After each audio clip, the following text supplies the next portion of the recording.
آج کا ہمارا موضوع اولاد کے حقوق کے بارے میں ہے کہ ان کی کیا اہمیت ہے، کیونکہ قرآن حکیم میں جہاں والدین کے حقوق کی بات کی گئی ہے وہاں مختلف مقامات پر مال اور اولاد کا ذکر کر کے اس کو بطور آزمائش ذکر کیا گیا ہے، اور اس آزمائش میں جن احتیاطوں کی ضرورت ہے مختلف مقامات پر اس کا بھی ذکر کیا گیا ہے۔ تو اولاد کا حق شادی سے پہلے ہی شروع ہو جاتا ہے، کیونکہ نکاح کا انتخاب اس کی بنیاد ہے۔ نیک اور صالح مرد اور نیک اور صالح عورتوں کے بارے میں قرآن نے ذکر کیا کہ نیک عورتوں کے لیے نیک مرد ہیں اور نیک مردوں کے لیے نیک عورتیں ہیں۔ تو اس لیے اولاد کا حق شروع اس وقت ہوتا ہے جب بندہ اپنے رشتہ کے لیے انتخاب کرتا ہے، کوئی مال کے لیے انتخاب کرتا ہے، کوئی دولت کے لیے انتخاب کرتا ہے، کوئی اچھی برادری کا انتخاب کرتا ہے اور کوئی دین کا انتخاب کرتا ہے۔ حدیث پاک میں ہے کہ سب سے پہلا انتخاب وہ ہے جس میں بندہ دین کا انتخاب کر لے، پھر دنیا بھی آ جائے گی اور آخرت بھی آ جائے گی۔ تو دینداری کو جو لوگ ترجیح دیتے ہیں، دین کی سمجھ اور فہم رکھنے والوں کو ترجیح دیتے ہیں، چاہے بیٹوں کے معاملے میں ہو یا بیٹیوں کے معاملے میں، دونوں طرف دینداری کا رجحان بڑھنا چاہیے۔ جو قرآن و سنت کو سمجھنے والے لوگ ہوں گے وہ غلطیاں کم کریں گے، ان کے خاندانوں میں آبادکاری زیادہ ہوگی، خوشیاں زیادہ آئیں گی، ورنہ کسی بھی آزمائش کی صورت میں وہ جو ہے وہ تکالیف میں وہ اللہ تعالیٰ کو اگر بھولے ہوئے ہوں گے تو ان کے لیے مصائب کو برداشت کرنا استقامت کے خلاف چلتا ہے، پھر مشکل ہو جاتا ہے۔ اس کے بعد جب اولاد اللہ تعالیٰ دیتا ہے تو یہ بھی ایک آزمائش ہے کہ کسی کو دیتا ہے اور کسی کو نہیں دیتا، اور کسی کو دے کر پھر واپس لے لیتا ہے۔ یہ اللہ تعالیٰ کا اپنا انتخاب ہے کہ کسی کو بیٹے عطا فرماتا ہے، کسی کو بیٹیاں عطا فرماتا ہے، کسی کو دونوں ہی عطا فرما دیتا ہے، اور کئی دعائیں کرتے رہتے ہیں اللہ ہمیں کوئی بیٹا یا بیٹی عطا فرما دے۔ تو سب سے پہلے جب اللہ تعالیٰ کسی کو اولاد عطا فرمائے تو اس میں زندگی کا حق یہ اولیت رکھتا ہے کہ والدین ان کو زندگی کا حق دیں،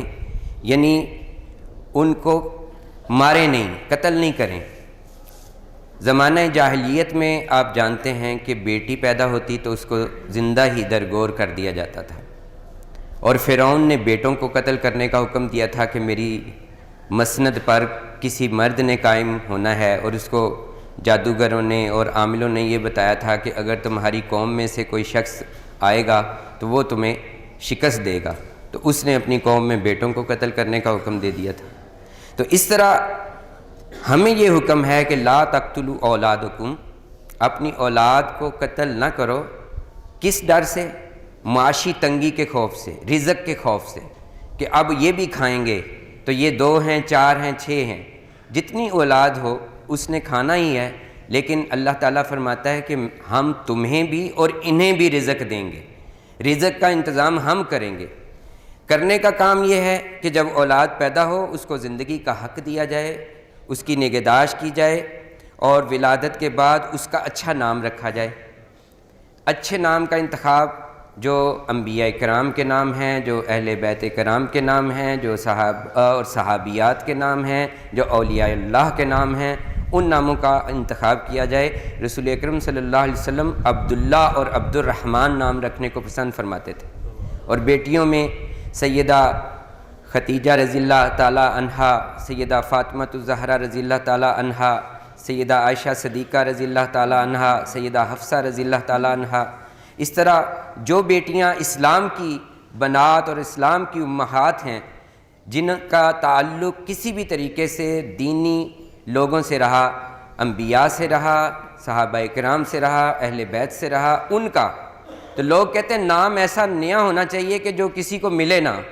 اور اس کا نشان بھی نہ ملے کہ وہ پیچھے کس کا تھا۔ تو یہ ذرا غور کرنا چاہیے کہ ناموں کے مفہوم کا بھی شخصیات پر بڑا اثر ہوتا ہے، اور اچھا نام رکھنا یہ اولاد کے حقوق میں شامل ہے کہ آپ نے اس کا نام پکارنے کے لیے کیا رکھا ہے۔ ویسے جو بھی اولاد پیدا ہو بیٹوں میں سے اس کو پکارنے کے لیے تو کوئی بھی نام رکھا جا سکتا ہے، لیکن یہ نیت رکھنی چاہیے کہ اس کا نام جب یہ پیدا ہوگا محمد رکھا جائے گا۔ اور ابھی بیٹا یا بیٹی پیدا بھی نہیں ہوئی ہوتی، اور اگر یہ نیت کر لی جائے کہ جو پیدا ہوگا اس کا نام محمد رکھوں گا، تو زیادہ تر بیٹے پیدا ہونے کا بھی علماء نے لکھا ہے، اس کا بھی ایک طریقہ کار ہے کہ ہم اس سے پہلے کیا دعا پڑھا کریں۔ اچھے نام رکھنے کے بعد 7ویں روز ان کا عقیقہ کرنا، اللہ کے راستے میں خیرات کرنا، ان کے سر کے بالوں کو حجامت کر کے اس کے برابر خیرات کرنا۔ چاندی سرکار صلی اللہ علیہ وسلم نے چاندی کو خیرات کیا۔ اس کے علاوہ عقیقہ فرمایا، اپنے نواسوں حضرت حسن اور حضرت حسین رضی اللہ تعالیٰ عنہما کی ولادت پر ان کا عقیقہ کیا۔ قرآن حکیم میں اولاد کے لیے رضاعت کا حق مقرر کیا گیا ہے کہ کم از کم 2 سے 2.5 سال کے درمیان بچوں کو والدہ اپنے بچوں کو دودھ پلائیں، اور یہ رضاعت کا عرصہ بھی قرآن پاک میں مقرر کیا گیا ہے، اور یہ بہت سارے مسائل کا حل ہے کہ فیملی کے اندر جب بچوں کو اپنے گھر سے یہ غذا ملتی ہے تو ان کی طاقت اور توانائی بہتر ہوتی ہے بنسبت جو میڈیکل لوگوں کی تجوید کردہ میڈیسنز سے تیار شدہ غذائیں ہیں، ان کے ذریعے سے وہ نگہداشت میں جو ہے وہ بہتری نہیں ہے۔ اس کے بعد اچھی تربیت، باپ اپنی اولاد کو جو کچھ دیتا ہے اس میں سب سے بہتر عطیہ اچھی تعلیم و تربیت ہے۔ باپ کا فرض ہے کہ وہ ان کی تربیت کرے۔ بہت سارے والدین اپنی اولاد کے ہاتھوں تنگ ہو کے اشک بار ہوتے ہیں کہ میرے بچے مجھے اچھے طریقے سے بلاتے نہیں ہیں یا مجھے تکالیف دیتے ہیں۔ تو بزرگوں میں ایسی حکایات زیر مطالعہ آئی ہیں جن سے یہ پتہ چلتا ہے کہ جب ان سے پوچھا گیا کہ آپ نے ان کو دین سکھایا ہے تو انہوں نے کہا نہیں، دین نہیں سکھایا، بس وہ اسکول پڑھے تھے اور پھر وہ بڑے ہو گئے اور پھر وہ اب اس طرح سے تنگ کرتے ہیں۔ اصل میں بنیادی طور پر جہاں سے یہ معاملہ شروع ہوا ہے، جیسے کہ میں نے عرض کیا کہ گھر کیسا ہے، فیملی کیسی ہے، بچہ کیسا ہے، پھر اس کی نگہداشت ہو رہی ہے، اس کی تربیت ہو رہی ہے۔ اللہ تعالیٰ نے قرآن حکیم میں فرمایا وَأْمُرْ أَهْلَكَ بِالصَّلَاةِ، اپنے گھر والوں کو نماز کا حکم دو، وَاسْتَبِرْ عَلَيْهَا، اور اس پر خود بھی قائم رہو۔ پھر ایک اور جگہ پہ فرمایا یا ایھا الذین آمنوا قوا انفسکم واہلیکم نارا، اے ایمان والو بچاؤ اپنے آپ کو اور اپنے گھر والوں کو آگ سے جس کا ایندھن لوگ اور پتھر ہوں گے۔ تو یہ بچانے کی باتیں اور نمازی بنانے کی باتیں تو اولاد کی تربیت میں خود والدین نمازی ہوں گے تو وہ ان کو بھی سکھائیں گے، خود قرآن پڑھیں گے تو ان کو بھی پڑھائیں گے، لیکن اولاد کو بھی یہ دیکھنا ہے کہ اگر والدین پہلے پڑھے ہوئے نہیں تھے تو اگر انہوں نے آپ کو حافظ قرآن بنانے کی نیت کر لی ہے تو اب آپ اپنے والدین کو نہ کہنے شروع ہو جائیں کہ آپ نہیں پڑھ رہے تو میں نہیں پڑھ رہا، آپ نہیں ایسا کر رہے تو میں نہیں ایسا کر رہا۔ اصل میں یہ تو ایک دونوں طرف سے مل کر کرنے والا کام ہے کہ سب لوگ دین کو سیکھیں بھی، اس کو اختیار بھی کریں، اس کو اپنائیں بھی، اور اس کے معاملات کو سیکھنا ہم پر فرض بھی ہے۔ لیکن جب والدین اپنے بچوں کو کسی اچھے ادارے میں داخل کرواتے ہیں، اچھی فیس ادا کرتے ہیں، تو ان کا مقصد اولاد کے حقوق پورے کرنا ہی ہے، اور یہ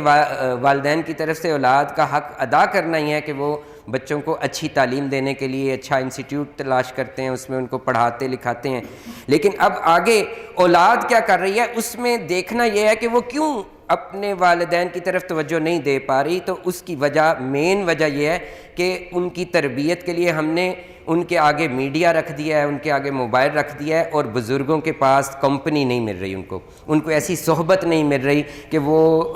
اپنے دل کی باتیں کسی سے کیا کریں۔ وہ جہاں بٹن دباتے ہیں، جو چیز ان کے سامنے اسکرین پہ آ جاتی ہے وہ اس طرف نکل جاتے ہیں۔ اولاد کی تربیت کے دوران ان کی کڑی نگرانی ہونی چاہیے کہ بچہ ہمارا کس صحبت میں جا رہا ہے، اس کے دوست کیسے ہیں، اس کی کمپنی کیسی ہے، اس کے ساتھ کن لوگوں کا تعلق ہے، وہ لوگ کیسے ہیں اور کیسے تعلقات ہیں ان کے۔ تو یہ جو ہوتا ہے نا کہ ایک بچہ اٹھتا ہے کہتا ہے میں دوست کی طرف گیا تھا، اس دوست کا کوئی نام نہیں ہوتا، اس دوست کی کوئی پہچان نہیں ہوتی، اور وہ کمپنی کا پتہ نہیں ہوتا، والد کے پاس وقت نہیں ہے، وہ اپنی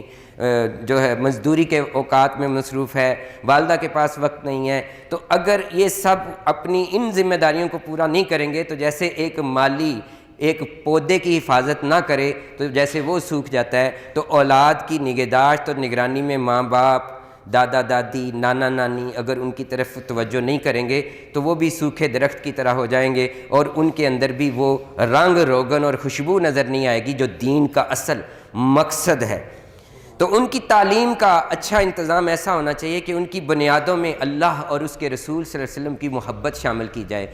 رسول پاک صلی اللہ علیہ وسلم کی حدیث مبارکہ کے مطابق اپنی اولاد کو قرآن کی تعلیم بھی سکھاؤ اور اہل بیت کی محبت بھی سکھاؤ۔ جب ہم ان کے اندر قرآن کی محبت، نماز کی محبت، اللہ کے ساتھ اور اس کے پیارے رسول صلی اللہ علیہ وسلم کے ساتھ تعلق، اہل بیت کی محبت سکھائیں گے تو یقیناً ان کی تعلیمات بیان کریں گے، ان کی سیرت بیان کریں گے۔ پچھلے دنوں ایک لیکچر میں نے عرض کیا تھا کہ سیرت رسول عربی گھر میں رکھیں اور اپنے بچوں کو وہ کبھی پڑھ کے سنایا کریں اور سنا کریں، اور دیکھیں کہ ہمارے آقا صلی اللہ علیہ وسلم کا بچپن کیسا تھا، تو بچوں کو پتہ چلے گا کہ سرکار صلی اللہ علیہ وسلم کا بچپن اور آپ صلی اللہ علیہ وسلم کی نگرانی میں پلنے والے حسن و حسین کا بچپن کیسا تھا، تو وہ پھر وہ مثالیں دیں گے۔ وہ تو ہمیں دنیا کی اچھی مثالوں کو بھی دینا پسند نہیں کرنے لگے آج کل تو ان کے پاس کوئی مثال ہی نہیں ہوتی، تو یہ مثالیں ہم نے ان کے آگے رکھنی ہیں، ایسے گروپ اور ایسی سوسائٹی، ایسی کمپنی میں ان کو بٹھانا ہے تاکہ وہ یہ چیزیں سنیں اور سنائیں۔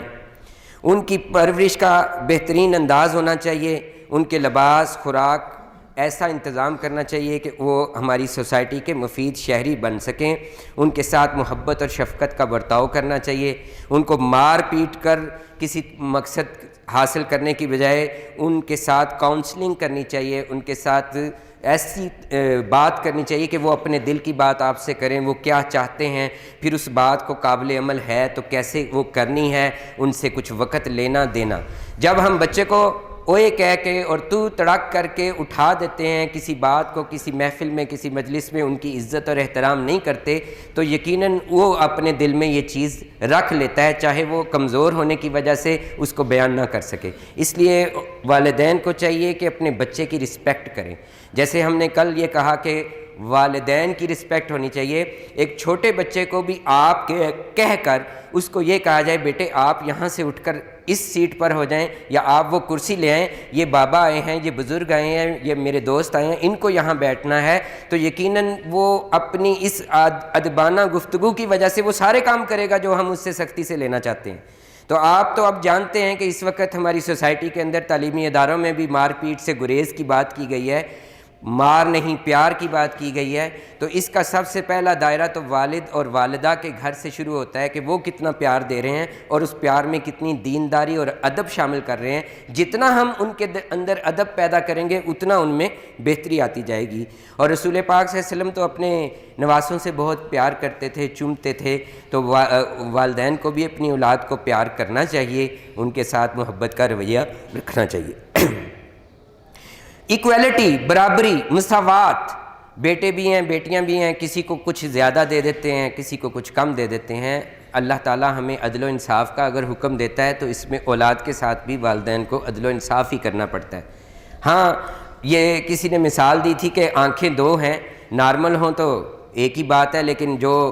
آنکھ میں خراش کرنے لگ جائے، تنگ کرنے لگ جائے تو آنکھ تو نہیں نکالی جا سکتی، بچے کو تو نہیں علیحدہ کیا جا سکتا، لیکن وہ خراش کر رہا ہوتا ہے تو وہاں خارش بھی زیادہ ہوتی ہے، وہ تنگ بھی زیادہ کرتا ہے۔ تو ایسی صورت میں بہرحال انصاف کا دامن نہیں چھوڑا جا سکتا، اور حقوق ادا کرتے ہوئے یا وراثت ادا کرتے ہوئے کسی بھی ادائیگی کے وقت یہ چیز